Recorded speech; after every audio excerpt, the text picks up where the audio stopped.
கடவுளர் அனைவருக்கும் இனிய மாலை வணக்கம். இன்று நாம் விநாயகர் அகவல் ஔவையார் இயற்றிய அகவல் பாடலை பற்றி பார்க்க இருக்கிறோம். உங்களோடு சேர்ந்து நானும் கற்றுக்கொள்ள இந்த பயணத்தை பயன்படுத்திக் கொள்கிறேன். விநாயகர் அகவல் என்பது விநாயகரிடத்திலே ஔவையார் வைக்கின்ற கோரிக்கை என்று கொள்ளலாம். விநாயகரை தன் குருநாதராக ஔவையார் ஏற்றுக்கொண்டதாக வரலாறு சொல்கிறது. அந்த குருநாதரிடத்திலே தனக்கு ஞானம் கிடைக்க வேண்டும், முக்தி கிடைக்க வேண்டும் என்கின்ற கோரிக்கையாக இந்த அகவல்பா இடம்பெறுகிறது. இந்த விநாயகர் அகவல் 72 அடிகளை கொண்டது. அதில் முதல் 12 அடிகள் இந்த முதல் 12 அடிகள் விநாயகரோட அவயவங்கள் அல்லது உறுப்புகளை பற்றி சொல்லக்கூடிய வகையிலே அமைந்திருக்கிறது. அதற்கப்புறம் வரக்கூடிய 60 அடிகள்ல அவர் இந்த யோக கருத்துக்களை சொல்லுகிறார். இந்த சித்த யோகி என்கின்ற சேனலில் அவர்கள் கொடுக்கின்ற விளக்கம், இது ஒரு வாசி நூல். நம்ம ஏற்கனவே வாசி யோகத்தை பத்தி கொஞ்சம் பார்த்துருக்கிறோம். ஆனா அதுல நிறைய குழப்பங்கள் இருக்கு. நம்ம கோரக்க சித்தர் சொல்லியிருக்கிறாரு, அதை பத்தி எல்லாம் நம்ம பேசியிருக்கிறோம். அதே வாசி யோகத்தை பற்றி தான் இங்கே ஔவையார் இந்த பாடல்ல சொல்லுகிறார்கள். மிக ஆழ்ந்த நுணுக்கமான கருத்துக்கள் இதிலே சொல்லப்பட்டிருக்கின்றது. இதனுடைய நோக்கம் ஞானம் பெற வேண்டும் அல்லது முக்தி பெற வேண்டும். முக்தி பெறுவது என்பது பிறப்பு இறப்பு இல்லாத ஒரு நிலையை, சாவா நிலையை அடைய வேண்டும் என்பதற்கு ஔவையார் விநாயகரிடம் கோரிக்கை வைப்பதாக நம்ம பார்க்கிறோம். ஆனா இதுல என்ன சிறப்பு அம்சம் அப்படின்னு சொன்னா, ஔவையார் ஒரு பெண் சித்தர். அவங்களுக்கு இந்த ஞானம் ஏற்கனவே கிடைக்கப்பட்டிருக்கிறது, அந்த ஞானம் பெறப்பட்டிருக்கிறது. ஆனா நமக்காக வேண்டி இந்த ஞானம் பெறுவதற்கு என்ன வழிமுறைகள் என்பதை, நுணுக்கமான விஷயங்களை முடிந்த அளவிற்கு சுருக்கமாக ஒரு எளிமையான முறையிலே சொல்லி இருக்கிறார் என்றுதான் எடுத்துக்கொள்ள வேண்டும். சீதக்களவ செந்தாமரை பூம்பாத சிலம்பு பல இசை பாட பொன் அறை ஞானும் பூந்துகில் ஆடையும் வேல முகமும் விலங்கு கரெக்டா வருது.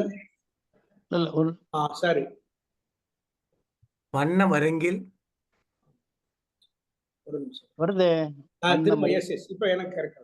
சீதக்களவ செந்தாமரை பூம்பாத சிலம்பு பல இசை பாட பொன் அறை ஞானும் பூந்துகில் ஆடையும் வண்ண மருங்கில் வளர்ந்தல எரிப்ப பேலை வயிறும் பெரும்பார கோடும் வேல முகமும் விலங்கு சிந்தூரமும் அஞ்சு கரமும் அங்குச பாசமும் நெஞ்சில் குடிகொண்ட நீலமேனியும் நான்ற வாயும் நாலிரு புயமும் மூன்று கண்ணும் மும்மது சுவடும் இரண்டு செவியும் இலங்கு பொன் முடியும் திரண்ட முப்புரினும் திகழொளி மாறும். இந்த 12 அடிகளை ஒரு பாகமா பிரிச்சுக்கிட்டு இன்னைக்கு முடிஞ்ச அளவுக்கு என்னோட காலக்கெடுவுக்குள்ள எவ்வளவு கவர் பண்ண முடியுமோ பார்க்குறேன். சீதக்களவ செந்தாமரை பூம்பாத சிலம்பு பல இசை பாட. சீதக்களவம்னா நம்ம குளிர்ச்சியான சந்தனம் மற்ற மூலிகைகளை அரைத்து சிவந்த பாதங்களை கொண்ட விநாயகரின் பாதங்களை சுற்றி இருக்கின்ற சிலம்பு பல இசை பாட பொன் அரை ஞானம். அவர் இடுப்புல தங்கத்தால் ஆன அரைஞான் அணிந்திருக்கிறார். பூந்துகில் ஆடையும் அப்படின்னா மென்மையான பட்டால் உடைய வெண்பட்டை உடுத்தி இருக்கிறார். வண்ண மருங்கில் அழகான இடையில் வளர்ந்து அலகரிப்ப பேலை வயிறும் பெரும்பார கோடும். பேலைனா பெட்டி போல உள்ள வயிறு அல்லது பானை போன்ற வயிறுன்னு சொல்லலாம். பெரும்பார கோடு மிக வலிமையான, மிகவும் அதிக பாரத்தை கொண்ட கோடு தந்தம். வேல முகமும் விலங்கு சிந்தூரமும் அஞ்சு கரமும் அங்குச பாசமும். இதோடு இன்னைக்கு நான் நிறுத்திக்கிறேன். அதாவது இதுல நம்ம பார்க்க வேண்டியது என்னன்னா, அவரோட இறைவனை நம்ம வணங்குற பொழுது திருவடியிலிருந்து திருமுடியை பார்க்கணும். அந்த மாதிரி பாதாசிகேசமாக நம்ம பார்க்கிற பொழுது அவரோட பாதத்துல குளிர்ந்த சந்தனம் மற்ற மூலிகையில் அரைக்கப்பட்ட கலவை பூசப்பட்டு அதுல சிலம்பு அணிந்திருக்கிறாரு. அந்த சிலம்பு பல இசை பாடும். இந்த இடத்துல நம்ம மேலெழுந்த அர்த்தம் இதுதான், அந்த சிலம்பு ஒலிக்குது அப்படிங்கிறது. ஆனா தத்துவ விளக்கம் என்ன சொல்கிறாருன்னா, நமக்கு வந்து இந்த ஞானத்துக்கு வந்து நாத விந்து அப்படிங்கிறத நம்ம வந்து ஏற்கனவே பார்த்துருக்கோம். ஆகையினால இந்த தத்துவ ஞானத்துல வீடு பேர் அடைவதற்கு முயற்சிக்கிறவர்கள் அவர்களுடைய இலக்கு என்ன என்று சொன்னால், நாதமும் விந்தும் என்கின்ற அந்த கோட்பாடை முழுமையாக உணர்ந்து கொண்டால், அறிந்து கொண்டால் தான் ஞானம் கிட்டும். ஸோ அதை குறிப்பிடுகின்ற வகையில பல இசை பாட, அதாவது 10 விதமான ஓசை இருக்கு அப்படின்னு திருமூலர் திருமந்திரத்துல சொல்றாங்க. அந்த தச சப்தம் அல்லது தசநாதம் என்கின்ற அந்த நாத ஒளியை யார் உணர்கிறார்களோ அது வந்து அடிப்படை.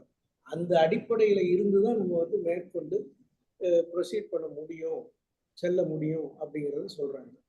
இந்த பொன்னறை ஞான் அப்படிங்கிறது நம்ம இடுப்புல அருணாக்கயிறு போடுவோம். அதுவும் குறிப்பா ஆண்களுக்கு கண்டிப்பா போடணும்லாம் சொல்றாங்க. அதுக்கு சயின்டிபிக் ரீசனும் சொல்லப்படுகிறது. அந்த அரைஞான் வந்து தங்கத்தால் ஆன அரைஞான். பூந்துகில் ஆடை. இந்த இடத்துல வந்து ஒளி சவுண்ட்ல இருந்து நம்ம ப்ரொசீட் பண்ணி see the light, ஒளியை பார்க்க வேண்டும், ஜோதி வடிவிலான இறைவனை காண வேண்டும், காட்சி நமக்கு கிடைக்க வேண்டும். அதைத்தான் இந்த வரிகள் சொல்லுவதாக தத்துவ விளக்கம் கொடுக்கிறாங்க. பொன்னறை அப்படிங்கும்போது தங்கம் மஞ்சள் நிறத்தை சார்ந்தது. பூந்துகில் ஆடை, இந்த பூந்துகில் வந்து இந்த இடத்துல சிகப்பு மற்றும் வெள்ளை நிறத்தை குறிப்பதாக சொல்லுகிறார். ஆக்சுவலா அதுல எனக்கு வந்து கொஞ்சம் அந்த பூந்துகில் ஆடைங்கிறது நம்ம உடுத்தக்கூடிய உடை. நம்ம பிள்ளையாருக்கு பொதுவாக பட்டு வேஷ்டிய இடுப்புல கட்டுவோம். ஆனா அது வந்து மேலெழுந்த வாரியாக உள்ள அர்த்தமே ஒழிய உண்மையான என்ன அப்படின்னா, அந்த பூந்துகில் என்பது சிகப்பு மற்றும் வெள்ளை நிறத்தை குறிக்கிறது. ஆகையினால மஞ்சள் நிறம், வெள்ளை நிறம், சிவப்பு நிறம் ஆகிய இந்த இந்த நிறங்களை கொண்ட ஒளியை காட்டுகின்ற வண்ண மருங்கில் அழகான இடுப்பில் அழகாக வளர்ந்து அழகெரிப்ப அந்த அழகு காட்சி காணணும் அப்படின்னு சொன்னா நமக்கு வந்து சத்தமும் கேட்கணும், ஒளியும் காணணும். இத வந்து தத்துவார்த்த ரீதியில எடுத்துக்கிடணும். ஆனா மேல சொல்றது வந்து அவருக்கு வந்து நம்ம வழக்கமா பாதத்துல வந்து நம்ம கலவை பூசணும். ரெண்டாவது அந்த சிலம்பு இசைக்க ஒலிக்கும். அவருக்கு வந்து பொன்னரைக்கான் போட்டு பின்னால இதெல்லாம் சொல்றாரு, முக்குறி நூல் போடணும்னு சொல்லிட்டு. அது மாதிரி அவரை அழகு செய்து பார்க்கிறோம் என்பது மேலெழுந்த விளக்கம். ஆனா தத்துவ விளக்கம் வந்து தசநாதம், அதை குறிப்பதற்குத்தான் விநாயகர் வந்து பாத சிலம்பை பற்றி ஔவையார் சொல்றாங்க. ரெண்டாவது இன்னொரு முக்கியமான குறிப்பு, இது வந்து நான் ஏற்கனவே சொன்ன மாதிரி வாசி யோகத்தை பற்றி சொல்லுவதனாலே இடகலை, பின்கலை, சுழுமுனை இந்த மூன்றோடு சேர்ந்த மூலாதாரத்து மூண்டலு கணல் அதெல்லாம் பின்னால வருது. அந்த மூலாதாரத்திலிருந்து வரக்கூடிய இந்த குண்டலினி சக்தியை எப்படி நாம வந்து வசப்படுத்தணும் வாசி யோகத்தின் மூலமாக அப்படிங்கிறது தான் ஔவையார் இந்த பாடல் முழுவதும் சொல்றாங்க. நுணுக்கமாக ரொம்ப நுட்பமாக சொல்லுகிறார்கள். ஆகையினால பேழை வயிறு பெரும்பாரக்கோடு அவருக்கு தந்தம் இருக்கு.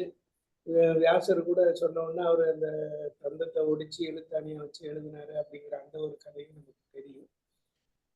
வேலமுகமும் விலங்கு சிந்தூரமும், வேலமுகமும் விலங்கு சிந்தூரமுக்கும் வந்து எகைன் நம்ம என்னன்னா யானை முகமா இருக்கு, அவருக்கு சொன்ன சிந்தூரம்னா குங்கும பொட்டு வச்சு பார்க்குறோம் அப்படிங்கிறது. ஆனா தத்துவ விளக்கம் என்னன்னா, நம்ம வந்து வாசி யோகத்துல முன்னேறி செல்ல செல்ல நமக்கு சுழுமுனையில வந்து வேல முகம் மட்டும்தான் காட்சி அளிக்கணும். அதை அனுபவிச்சு செஞ்ச ஒருத்தர் விளக்கம் கொடுக்குறாரு. மற்றபடி உடல் எல்லாம் தெரியாது, வேலை முகம் மட்டும் தெரியும். அதுல வந்து விலங்கு சிந்தூரம் அப்படின்னா அந்த வேலை முகத்தின் நடுவுல சிந்தூர கலர்ல உள்ள ஒளி தெரியும். அதுதான் நம்ம வந்து வாசியத்துல முன்னேறி கொண்டிருக்கிறோம் என்பதற்கான அடையாளம். 5 கரமும் அங்குச பாசம். இந்த 5 கரம் அப்படிங்கிறது அவருக்கு 4 கரங்கள் பிளஸ் துதிக்கை இருக்கு, அதனால 5 கரம் அப்படின்னு ஒரு விளக்கம் வெளித்தோற்றத்துல. ஆனா தத்துவ விளக்கம் என்னன்னா 5 கரம்ங்கிறது நம்மளுடைய ஐம்புலன்களை அடக்கக்கூடிய அங்குச பாசம். அப்படின்னா அங்குசங்கிறது அறிவு. அறிவு கொண்டு நாம் நம்மளுடைய ஐம்புலன்களை அடக்கினால்தான் நம்ம வந்து வாசியவத்துல வெற்றி பெற முடியும். வாசியவத்தில் வெற்றி பெற்றால் நிச்சயமாக ஞானம் கிட்டும். ஸோ இந்த ஒரு சிறிய விளக்க உரையோட இன்றைய என்னுடைய உரையை முடித்துக் கொள்கிறேன்.